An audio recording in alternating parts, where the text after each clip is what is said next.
So basically, you were the only reason that the clones existed was to serve the purposes of the higher power, which was the original person who got the clone. So a person like you and I could go to this company and say, I want you to clone me and raise my clone. And then when the clone gets to a certain age, I want to have a good kidney. I want to have a good heart, good lungs, all that, right? So one of the clones finds out that this is not going on. So the clone comes back and says, I went back to the room and I saw that we're not going to heaven. They killing us, this is all fake and everything else. And all the other clones were like, what are you talking about? That's not true. This is, we every day when we go to class, this is what we've been taught for years. Like, what are you talking about? And in a way, being black is the same way. Like, you really think that they see you as a fellow human being. Like we really think that we are part of the American dream. We really think that we are participants in the prosperity of America, that we are whole beings, and that we really think that we're being invited to dinner to eat when we really are the dinner. We really are the fuel that feeds America. So we get raised in a certain way, get raised in a certain environment, get exposed to certain media and messages about ourselves on TV and on the radio. We get certain types of education that keeps us contained and controlled. And all of this is designed to manage us so that we become these full-grown adults who can then go serve our masters. And serving the master it might mean entertaining the master. It might mean working for the master. It might mean giving our money, right? Going to work every day, bringing home money so you can give it right back to the master. So in a way, I think that there are those of us, when you talk about what it means to be a conscious black person, when you have consciousness, it reminds me of that movie where somebody told me, thank you. It's called The Island. You should watch it. It's called The Island. And it reminds me of when you have that one person who's in the system who says, wait a minute, this ain't what it is. I've been outside the system and I see that there's a whole universe of possibility that we should have access to, but we don't have access to because we were born in a cage and didn't even know it. So I feel that black people were born in such a cage, whether it's the political cage, Democrat or Republican, which one are you gonna pick? That's how they fool you into thinking you're empowered by picking the Democrat or the Republican when you don't have any power. Or education, okay, go to school, work hard, go in student loan debt so you can serve us, so we can get all your wealth, and we'll give you this magical piece of paper called a college degree, which ain't worth a monkey's ass, and so at the end of the day, it's like we have to question all of that.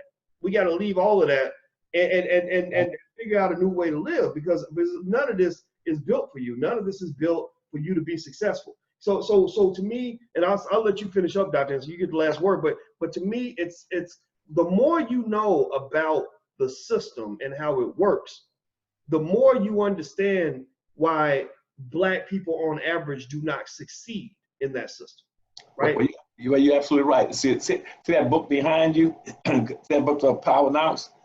Look at the back, but look at the back page. What does it say? Look at the cover. No, on the back cover. Yeah, right. And see what happened. That book came out in 1997. I wrote that. And see, that's the same year that The Matrix come out. What I've been telling black folk is you've been enjoying the fruits. Black folk have been enjoying the fruits of a social illusion. That's why, and that book was put out. Guess who picked? I said it's almost saying Matrix. You ever when the Matrix movie came out? Yeah. The Matrix movie is saying what's on the back of my cover there.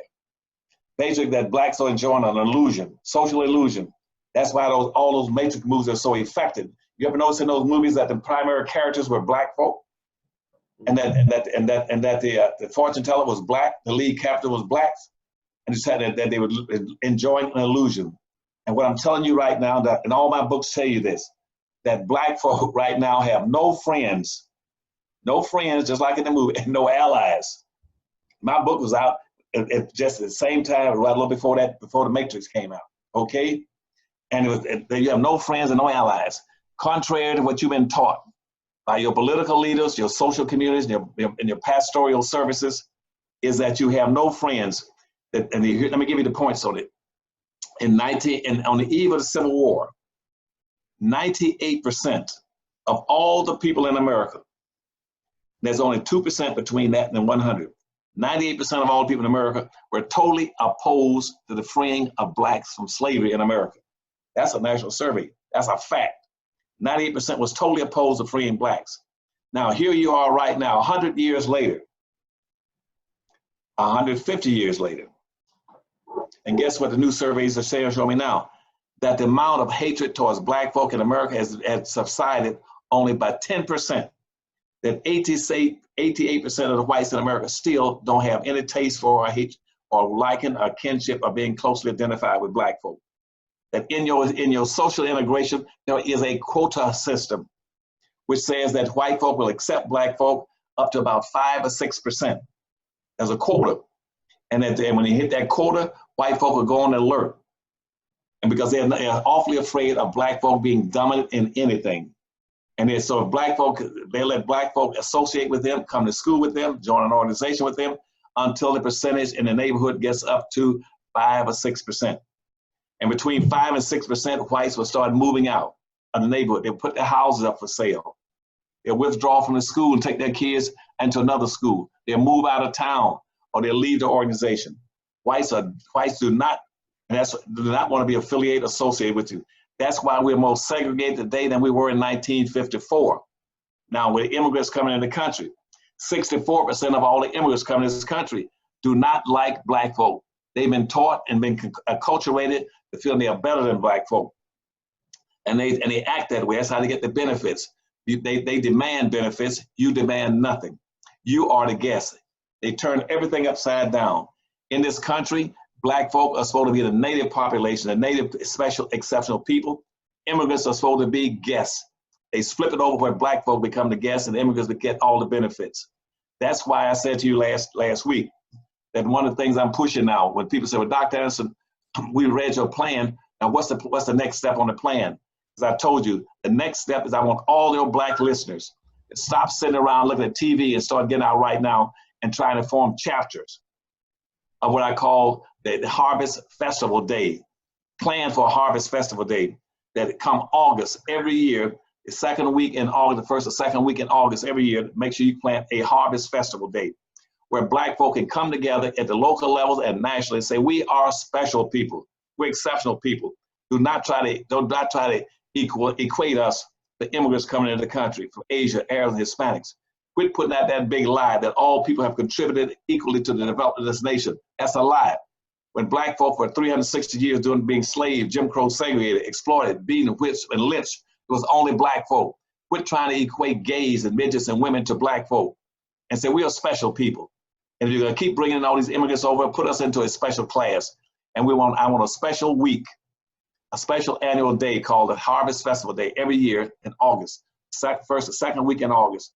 Just like everybody else has a special occasion that unites them. As I told you last time, Jews use Passover to unite Jews and to strengthen them and give them a sense of pride, a sense of direction, a sense of cohesiveness, a sense of togetherness. That's what the Passover is for, specifically for that. That's why when we talk about St. Patrick's Day, the Irish and the English are going to come together every year and try to look like, wear green, wear certain kind of clothes, wear shamrocks, anything to identify, say, we are a special group of people in St. Patrick's Day. Then comes the next thing, you'll get Cinco de Mayo, but the Hispanics, and we imported them in here. Half of them can't read and write, but we import them in here. We imported their poverty in here. We've been trying to compensate them, correct their illiteracy and their poverty, giving away the resources that belong to black folk. They'll have a Cinco de Mayo day. They say we are special people. And when Cinco de Mayo is a day we chose because down in Mexico, the French whipped our asses. We're going to celebrate that ass whip when we get to America. That's called Cinco de Mayo. So they come together and have a special day and go out and parade and celebrate a negative. And that's in May. Here comes Juneteenth, black folk. They're going to go out and try to celebrate a negative, saying, we're free, we are free. They're trying to celebrate a negative rather than a positive. They should be celebrating a positive. And that's why 4th of July comes. Here comes whites celebrating the 4th of July. That's their holidays for all the white immigrants. And they celebrate the wrong damn day. The Constitution, the Constitution wasn't ratified on 4th of July. It was ratified, initially introduced on and signed on July 2. And then rather than July 4th. And then there wasn't totally about 3/4 ratified until about August or September. And the last person signed for a whole damn year. but whites celebrate the 4th of July. But what about black folk? What do they celebrate? Well, we got nothing. Yes, you do. You're gonna have a harvest festival day. That day is when you come together and say, we are special people. We're not coming here to celebrate no damn negative. What, March on Washington, 1963, what we celebrate? Well, we're gonna march on Washington for an ass whipping. And hold on a second, okay? Okay. All right. So everybody, while we wait for Dr. Anderson to come back in, we'll let you guys know who I'm talking to. I'm talking to Dr. Claud Anderson. He's the author of the books Powernomics, Black Labor, White Wealth, The Black History Reader, and Dirty Little Secrets 1 and 2. His website is powernomics.com. That's powernomics.com. So feel free to go take a look at the website when you get a chance and check out the books. Also, hit the thumbs up button. If you haven't hit the thumbs up button, and make sure you subscribe. If you're on Facebook, please take 1 second, share the video. Please share. We would really appreciate that. Heather and Devon, everybody, please share it to your personal page so other people can get this knowledge. Everybody who's on YouTube, take 1 second, hit the thumbs up button. Everybody who hasn't hit it, please thumbs up. That's very, very important. Dr. Anderson, you as you were saying? Yeah, I'm glad. Thanks for waiting. I left my car windows down. It rained outside. Just raining just 2 days ago. I said, damn, I can't have a second rain in my car windows now. And this is my little sports car, and I said, let me run and try to save this car. But what I was saying to you that I want a harvest festival day, and I want to start with your group. You got some of the smartest, most conscientious black folk in America and outside of the country. I want them to start using all their efforts and motivations to get out and say, how do we come together, either through the church or our community organizations, and start demanding and promoting a harvest festival day in the second, either first or second week in August every year, where we all come together in a festive attitude, not a moaning, not celebrating, getting your ass whipped crossing the PD River, or going down, or going march on Washington, all that kind of stuff. No, things acknowledging all your major achievements, acknowledging the fact that you were the economic engines that drove the development of this nation. And the fact that I got millions of things that black folk have done, not millions, I'm a little lying down, that's a little lying, not that many. We got hundreds of things that black folk have done, significant things in terms of what they created and invented.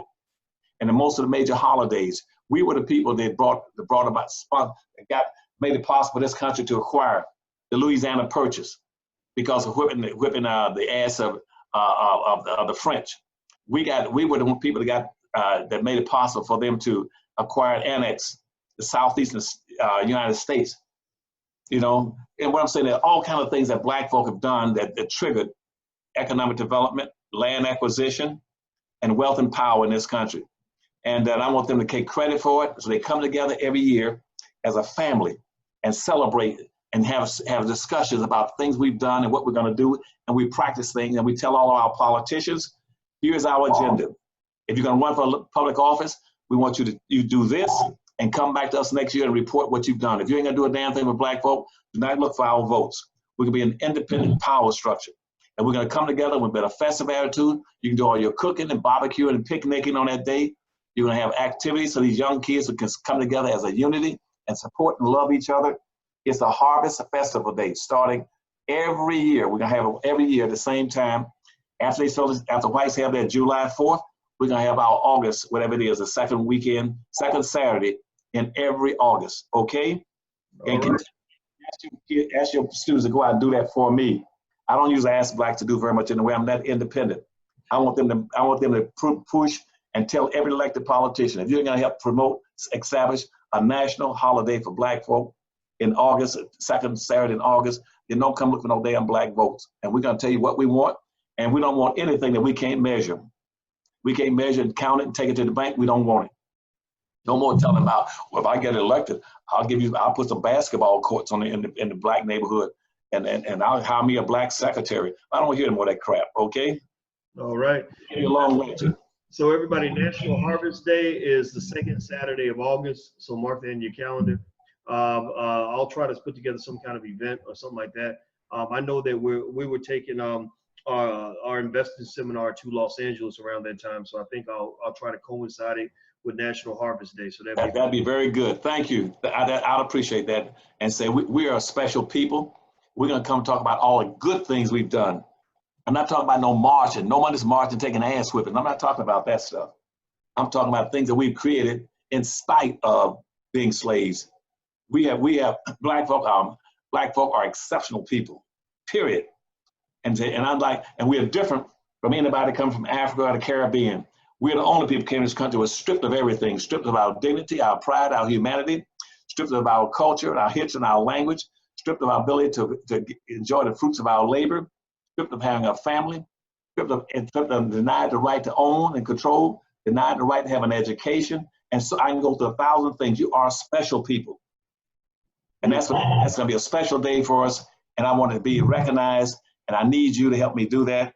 And use your student. Tell them all. Don't just listen. Tell them to go out and get on the social media and start promoting it. And we're going to identify the second Saturday in every August. Okay. Got you. All right, everybody. This is Dr. Claud Anderson. His books are called Powernomics, Black Labor, White Wealth, The Black History Reader, Dirty Little Secrets 1 and 2. His website is powernomics.com. That's powernomics.com. Also, he runs a think tank, the best black think tank that I know of. It's at harvestinstitute.org. That's harvestinstitute.org. So I hope you'll go there and support National Harvest Day, second Saturday in August. As I mentioned to you guys, I'm going to bring my investment seminar, the one that we did in Philadelphia. Chicago's the next city. Chicago is July 20th. And then we're going to go to Los Angeles. So I think I'm going to set up the time that I go out there to be to coincide with National Harvest Day. So I'll keep you guys posted on what we do there. Also, last but not least, don't forget that we are on iTunes and SoundCloud, so you can download the podcast there. And those of you who want to join our investing masterclass, every Tuesday night at 8 o'clock, we meet and we talk about investing and how to invest in the stock market, how to think like an investor, how to change your family wealth trajectory for the next 10 generations. So if you want to take a look at that, please visit drboycemasterclass.com. That's drboycemasterclass.com. And actually, because you're on the podcast and you're part of the tribe of intelligent black people, you can actually get half off by using the code word Powernomics. So use the code word Powernomics, you get 50% off. So feel free to join the masterclass at drboycemasterclass.com. So Dr. Anderson, I want to say thank you very much for your time once again. It has been awesome to talk to you. Did you have anything to say before we head on out? No, just the biggest thing. I'm gonna test all this intellectual activity that you stimulate with your students all the time. I'm gonna go check see how many of them go buy those damn Powernomics library packs. One time you say that, boy, there was a flood of them. I called that corporation. They said, Voice Walker told them to go buy those books. Damn, they didn't go buy them. So, and I said, good. And I said, I want them to read them. I said, please don't buy them just because he's told you to buy them, read them. Because right now I'm sick and tired of being sick and tired of black folk being misled and bullshitted by everybody on earth. That's why we don't have anything. And it's called under the doctrine of unequal exchange. And see, now when I tell you to buy the books, I don't want you to be suffering the block or unequal exchange. I want you to get, as you just indicated, get a massive amount of information. Where every book is almost a PhD for you in understanding issues. So tell them to go get that library pack on the powernomics.com and get all 5 of those books of DVD for $99. And I know you can do it because you've done it before. And I love you and respect you. And I want you to keep promoting the Black Business School, okay? All right, my friend. Thank you very much, and thank you all for hanging out with us today. And you guys, I'll be back around later on today at theblackfinancialchannel.com. I'll be giving you stock market updates and all that good stuff.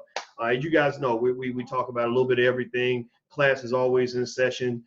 You can't hang out with me for more than a couple months and not be at least 20% smarter than you were when you first started. So as you guys know, we do this all the time, all day. Dr. Anderson, we be in there all the time because we're on a mission. We're on a mission. We're going to change the world.